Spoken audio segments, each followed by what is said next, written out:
28 minutes into this piece of shit, guys, and I've probably played 2 minutes of actual gameplay. Join me as I count out all the cutscenes in my first 90 minutes of Forspoken. Here we are entering our luxurious apartment. Gameplay segment here, a bit of walking. Oh, a little cat food cutscene. Oh, who gives a fuck?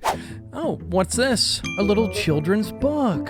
Aww. Boring. And over here, okay, also don't care. Some shoes on a shelf in the living room? Who the fuck does that? A bag of money, a getaway plan, a cutscene, another cutscene again, and we're off! In an egregious attempt to tell an emotionally driven story where a young, dysfunctional woman struggles to find her place in the world, the player ultimately gets dragged through a painstaking first hour and a half where the game constantly takes control away from you, focuses way too much and for way too long on irrelevant bullshit, and for example, certain time the system has what the fuck? 56, guys. 56 cutscenes in the first 90 minutes. What the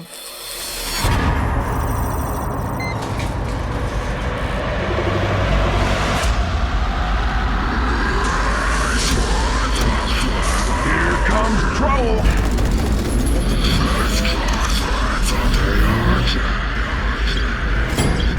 Sending you indeed to be on your guard. Good hunting, Stoner. Egregious, boring, failure, and infuriating are all the words that come to mind, guys, looking back at the 20 hours I spent playing through Forspoken. It's astonishingly bad. For a game that looked seriously cool from its trailers, I was definitely drawn to its dynamic-looking gameplay with extremely agile combat mixed with a variety of spellcasting abilities. On top of that, the environments looked fun to traverse and explore in, having such high mobility movement mechanics. And although the ideas are there, and the marketing definitely did its job making the game look interesting, the minute I got into the game, I knew something was seriously off. It wasn't technical either. The game ran great, and overall, I really liked the look of it. It's a very pretty game with some killer designs throughout the entire thing. The enemies are unique and cool looking. The locations have scale, vibe, and a creative style that was definitely visually intriguing. Hell, even the music was pretty decent at times and would bring its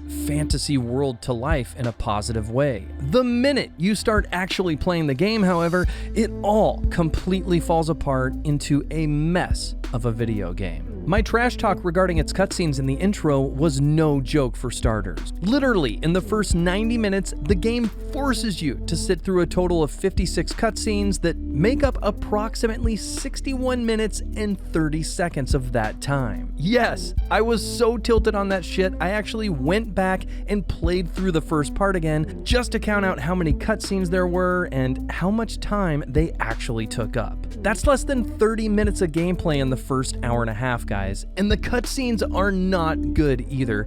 They're garbage. It's a poorly written story that gets drawn and quartered across the length of a legit movie that constantly requires you to take your hands off your mouse and keyboard to watch them. The gameplay in the first portion sucks as well. You're either walking or running for 5 seconds before the next cutscene kicks in, or doing combat tutorials that over-explain and hold your hand way too much all the way through. It doesn't get any better once the open world becomes available to you either. Not only does the obnoxious use of cutscenes continue through the rest of the game, but the world itself is mostly barren, which makes exploring really unfulfilling. You'll also encounter small pockets of enemies that just get set on repeat throughout the entire game and are boring to fight. I literally started running from one boss fight to another and skipping everything in between across major areas of the world just to keep my sanity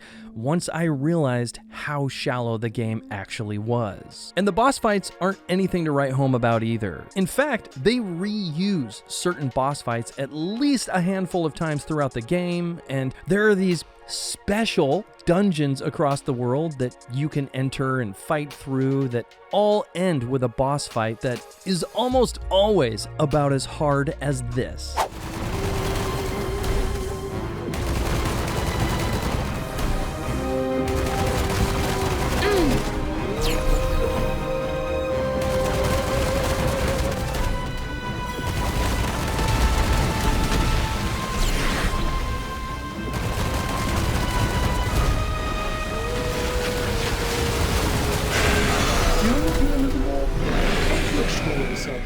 Now, I honestly did quite enjoy the movement mechanics. Despite them being a bit clunky and basic, zipping up, across, down, and around the world was definitely fun. It was actually the most fun I had in the game, but even that got boring after a while, and I just started fast traveling everywhere. The spell casting was a major letdown too. Over time, you acquire a few different elemental-based spells that each have their own skill trees where you can unlock new attacks and improve them. However, there's really only 1 or 2 good spells in each skill tree that I ended up using almost 100% of the time, unless it was absolutely necessary that I switched to something else. And the game is supposed to be an action RPG game, but the RPG elements are pretty much non-existent. Yes, you can equip your character with different wearables that boost traits, and there's the combat skill trees, but there's no decision making in the game during conversations, there's no reputation or moral compass you can influence, or world building that's affected by what you do or don't do. There's literally only one decision you get to make through the entire thing, and it is absolutely fucked. As you get near the end of the game, out of nowhere, they give you the choice to go in one of 2 different paths. One path just ends the game.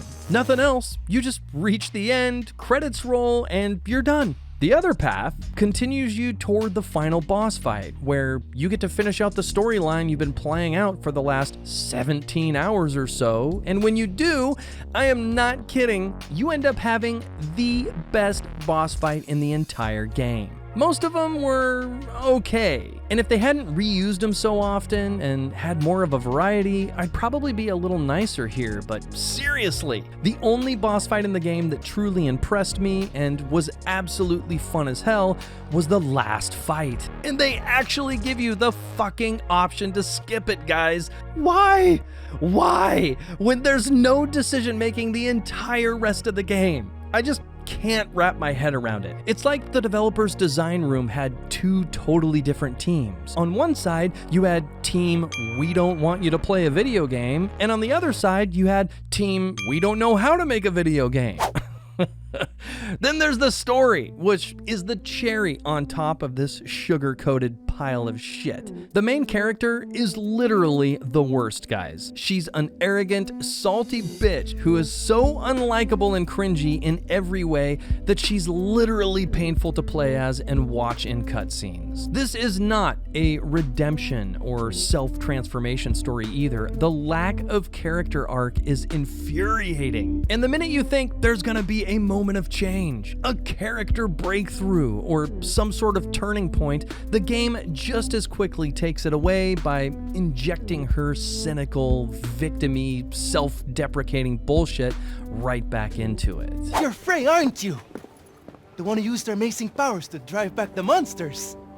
I'm Pilo. Can't believe I'm talking to the hero who saved the city. I'm not a hero. Not now, never will be. Did you want something? Oh, there's also this dope surfboard you get that allows you to traverse across water at high speeds, which was so damn exciting to get that you never actually get to use because, well, there's no fucking water anywhere else in the game. Let's give it a final score, guys. Is there a video game in here somewhere? Yeah, kinda. It's not a good one, though. In fact, it's the worst I've played in a long time simply because I could see its true potential all the way through. It teased and taunted me over and over, and it was absolute torture. I'm giving Forspoken 2 out of 5 stars. It is seriously unfortunate this game didn't get the playtesting, required changes, and fine-tuning needed to make it a fun experience. There is a fucking awesome game in here somewhere that sadly gets suffocated by its own hands, and if I can say anything positive about it at this point, it's that I'm grateful I get to save you the time and money if you were considering picking it up. Thanks for joining me today, guys. I always hate to hate a video game, and if you stuck it out with me through the whole video, I really appreciate you. Be sure to hit that subscribe and bell button below if you're new to the channel. Give me a like if you enjoyed the review, and there's going to be a Patreon link right here if you'd like to support the channel. A special thank you to all my amazing patrons who make these videos possible and help me help you avoid bad games like this one. I will see you on the next Gurhm's Garage. Peace.